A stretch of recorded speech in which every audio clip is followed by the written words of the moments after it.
Guys আজকে তোমাদের একটা দারুণ অদ্ভুত জিনিস দেখাবো।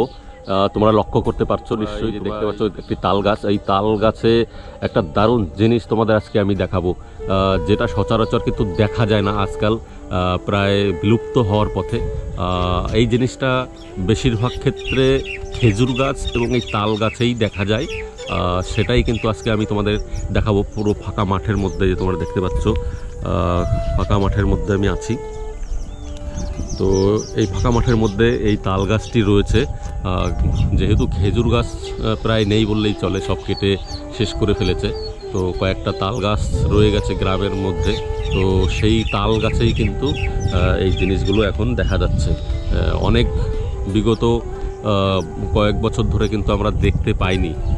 আমি ঘুরতে এসে দেখতে পেলাম এই তাল গাছটিতে সেই জিনিসগুলো আবার দেখা দিয়েছে। তো তোমরা নিশ্চয়ই লক্ষ্য করতে পারছো, একটু ভালো করে লক্ষ্য করো। আমি দেখাবার চেষ্টা করছি এই তাল গাছের যে পাতাগুলো রয়েছে, যে প্রত্যেকটা পাতার প্রায় পাতাতেই এই জিনিসগুলো রয়েছে। তো জিনিসগুলো কি? জিনিসগুলো হচ্ছে বাবুই পাখি, বা অনেক জায়গায় হয়তো অনেক নামে এটাকে বলা হয়ে থাকে, অন্য অন্য নামে ডাকা হয়ে থাকে। তো আমরা বিশেষ করে এটাকে জানি বাবুই পাখি বলে, বা দর্জি পাখি, বা ইঞ্জিনিয়ার পাখি বলেও অনেকে জানে। এদের যে বাসাগুলো এরা তৈরি করে নিপুণভাবে, খুব সুন্দর করে, সেই বাসা কী করে তৈরি করে তার লাইভ আমি তোমাদের আজকে দেখাবার চেষ্টা করছি। খুব সুন্দর এরা 2-3 ডিজাইনের বাসাগুলো তৈরি করে থাকে, একদম ঝুলন্ত অবস্থায় থাকে। এই তাল গাছের এবং খেজুর গাছের পাতাগুলোকে চিরে চিরে একদম পাতলা পাতলা করে এগুলো আস্তে আস্তে করে একটা একটা করে জয়েন্ট করে সেলাই করে তৈরি করে। তো না দেখলে বিশ্বাস করা সম্ভব নয়, খুবই নিপুণভাবে এবং সূক্ষ্মভাবে এই কাজগুলো করে থাকে।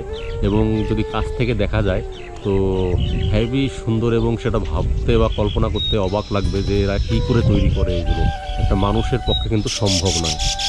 সেইগুলোই কিন্তু, এই দেখো তোমরা হয়তো পাখিটাকে দেখতে পাচ্ছ, বাবুই পাখি তার বাসার উপরে এসে বসেছে। এই দেখো একটা চলে গেল। তো এরা খুব মানে সেফটি যাতে থাকতে পারে সেইভাবেই, ঝড় বৃষ্টির থেকে যাতে তাদের কোনো অসুবিধা না হয়, তো সেইভাবেই কিন্তু এরা বাসাগুলো তৈরি করে।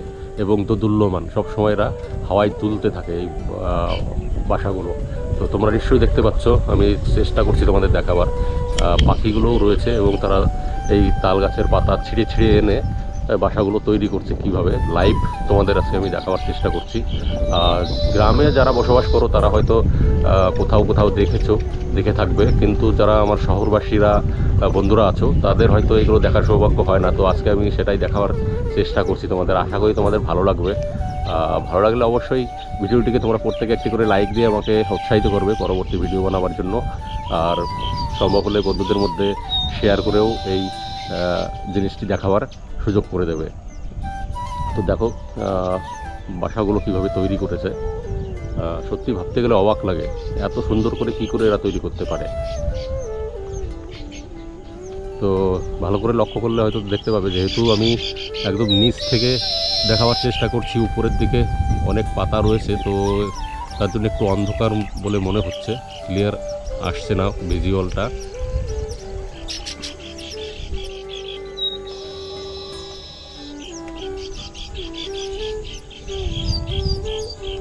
অনেকগুলো বাসা তৈরি করেছে এখানে।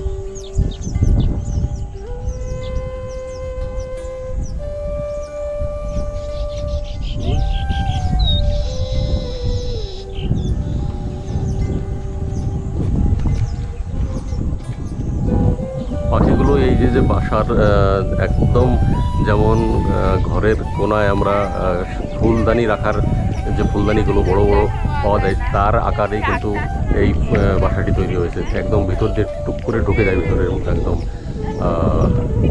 আর ভিতরে বসে থাকার জন্য একটা ইয়ে টাইপের রয়েছে,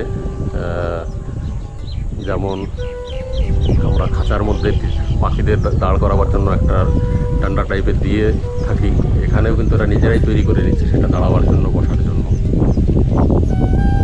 তো এই দেখতে পাচ্ছ পুরো গ্রামের মধ্যে ফাঁকা মাঠের মধ্যে এই তাল গাছটি রয়েছে। এই দেখো একটা পাখি তাদের ভিতরে বসে আছে, কত সুন্দর করে, দারুণ লাগছে। দেখো আরো কতগুলো পাখি চলে এসছে একসঙ্গে, এই দেখো তারা নিজের মধ্যে মাঝে মধ্যে লড়াই শুরু করে দেয়।